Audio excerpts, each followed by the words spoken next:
Hi అండి అందరికీ welcome to Kavitha kitchen. ఈరోజు మన వీడియోలో మామిడికాయ పచ్చడి పెట్టానండి. సమ్మర్ వచ్చేసింది కదా, ఇంకా మామిడికాయ పచ్చడి పెట్టుకోవాల్సిందే. అలా వేడన్నంలోకి పచ్చడి వేసుకొని తింటే ఇంకా మాటల్లో చెప్పలేం, చాలా బాగుంటుంది. నేను ఎలా చేశానో వీడియోలో చెప్తాను. ఒక 5 మామిడికాయలు తీసుకున్నానండి. ఇలా శుభ్రం ఒక హాఫ్ అన్ అవర్ వాటర్లో నానబెట్టుకొని ఒక పొడి క్లాత్తో తుడుచుకొని ఒక హాఫ్ అన్ అవర్ అన్న ఆరబెట్టుకోవాలండి. తర్వాత ఇలా బ్లాక్ పార్ట్ ఉంటే తీసేసేయాలి. మా ఫ్రెండ్ ఇచ్చిందండి, ఒక 5 కాయలు ఇచ్చింది, కానీ 2 పండిపోయినాయి. 3 కాయలతోనే పెడుతున్నాను. ఇలా మొత్తం తీసేసుకొని మనకు ఎంత సైజు కావాలంటే అంత సైజులో ముక్కలు కట్ చేసుకోవాలి. నాకైతే 1 kg వచ్చిందండి ఈ ముక్కలు. ఇలా మీడియం సైజులో కట్ చేసుకున్నాను చూడండి. తర్వాత మసాలా ప్రిపేర్ చేసుకోవాలి మామిడికాయ పచ్చడిలోకి. మెయిన్ అండి మసాలాని. స్టవ్ ఆన్ చేసుకొని ఒక ప్యాన్ పెట్టేసుకున్నాక 1 టేబుల్ స్పూన్ మెంతులు తీసుకున్నాను. మెంతులు ఎప్పుడైనా చక్కగా ఫ్రై కావాలండి, లేకపోతే చేదుగా ఉంటుంది.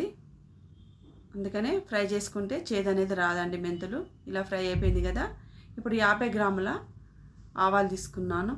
ఆవాలు ఫ్రై అవ్వాల్సిన అవసరం లేదు, జస్ట్ అలా వేడి ఉంటే సరిపోద్ది. నేను స్టవ్ ఆఫ్ చేసుకున్నాకనే ఆవాలు వేసుకున్నానండి. తర్వాత 1 టేబుల్ స్పూన్ జీలకర్ర తీసుకున్నాను. ఇలా ఒకసారి కలిపేసుకుంటే సరిపోదండి. నేను స్టవ్ ఆఫ్ చేసుకున్నాకనే వేసుకున్నాను. ఇక్కడ మొత్తం చల్లారాలి. చల్లారినాకనే మనం మిక్సీ చేసుకోవాలి. ఈలోపు ముక్కల్ని ప్రిపేర్ చేసుకుందాం. చూడండి, ఇప్పుడు ఈ ముక్కల్ని కొలుచుకోవాలి. గ్లాస్ ఉంటే గ్లాస్తో కొలుచుకోవచ్చు, ఇలా కప్పు ఉంటే కప్పుతో కొలుచుకోవచ్చు అండి, లేకపోతే కేజీ ప్రకారం కూడా చేసుకోవచ్చు. నేనైతే కప్పు ప్రకారం చూపిస్తున్నాను. చూడండి, 5 కప్పులు అయినాయి నాకు మామిడికాయ ముక్కలు.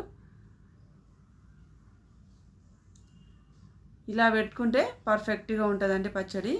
ఇలా తర్వాత మిక్సీ జార్లోకి చల్లారినాక మసాలాను వేసుకోవాలి, మిక్సీ చేసుకోవాలండి. మెత్తగా మిక్సీ చేసుకోవాలి. చూడండి, ఈ విధంగా చేసుకుంటే సరిపోద్ది. ఈలోపు మరోవైపు ప్యాన్ పెట్టుకొని మనం ముందుగా ఏ కప్పుతో తీసుకున్నామో మామిడికాయ ముక్కలు, అదే కప్పుతో 1 కప్పు ఆయిల్ వేసుకున్నానండి. 1 టేబుల్ స్పూన్ ఆవాలు తీసుకున్నాను. 1 టేబుల్ స్పూన్ మెంతులు తీసుకున్నాను. స్టవ్ ఆఫ్, జస్ట్ మనకు వేడి ఉంటే సరిపోద్దండి. స్టవ్ ఆఫ్ చేసుకున్నాను. మరి పచ్చళ్ళలోకి వేడి నూనె వేయద్దు. తర్వాత ఒక 5 లేదా 6 ఎండుమిర్చి తీసుకున్నాను.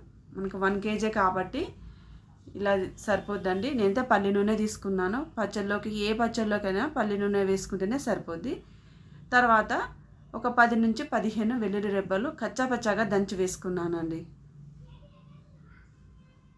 మొత్తం చల్లారింది. ఆయిల్ అయితే చల్లారినాకనే వేస్తున్నాను. ఇదంతా మనం వేడి మీద వేస్తే మాడిపోద్ది. తర్వాత ఇప్పుడు ముక్కల్లోకి మసాలా ప్రిపేర్ చేసుకుందాం. మనం ముందుగా ఏ కప్పుతో తీసుకున్నామో అదే కప్పుతో కారం తీసుకున్నానండి. 1 కప్పు, 1/2 కప్పు ఉప్పు తీసుకున్నాను. మనం ముందుగా ప్రిపేర్ చేసుకున్న మసాలా పొడి ఉంది కదండి, ఆవపిండి, మెంతి పొడి, జీలకర్ర పొడి మొత్తము మిక్స్ చేసుకున్నాం కదా, పొడి అంతా వేసుకొని ఉప్పు కారము ప్రతి ముక్కకు పట్టేటట్టుగా ఇలా కలుపుకోవాలి. తర్వాత చల్లారిన పోపు ఉంది కదా, మొత్తం చల్లారిందండి. చల్లారినాకనే వేసుకోవాలి. మామూలుగా మనము ఇంకా పచ్చడి పెట్టాలంటే నెక్స్ట్ మంత్ మేలో పెడతారు కదా, అప్పుడు టెంక ఉంటుంది మామిడికాయకు, అప్పుడు పెడితే అయితే పచ్చి నూనెతోనే పెడితే బాగుంటుందండి. ఇలా మొత్తం కలిపేసుకోవాలి. ఉప్పు సరిపోయిందా లేదా చెక్ చేసుకోవాలి. కారం అయితే ఎవరి కారం తగ్గట్టు వాళ్ళు వేసుకోవచ్చు అండి, ఎందుకంటే కారంలో ఉప్పు పట్టిస్తారు కదా, చెక్ చేసుకొని వేసుకోవాలి. నేనైతే 1 కప్పు కారం, 1/2 కప్పు సాల్ట్ వేసుకున్నాను. చూడండి, ఒక 3 days తర్వాత చూపిస్తున్నాను. చక్కగా చాలా బాగుందండి. ఇలా వేడి అన్నంలోకి పచ్చడి వేసుకొని తింటే ఇంకా మాటల్లో చెప్పలేం, చాలా బాగుంటుంది కదా, అందరికి ఇష్టమే.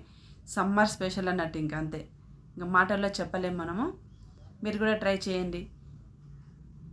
ఇలా మొత్తము పెట్టేసుకున్నాక ఒక బాటిల్లోకి పెట్టేసుకొని 3 months వరకు ఉంటుందండి ఫ్రిడ్జ్లో. అయితే బయట అయితే 1 month వరకైనా ఉంటుందండి.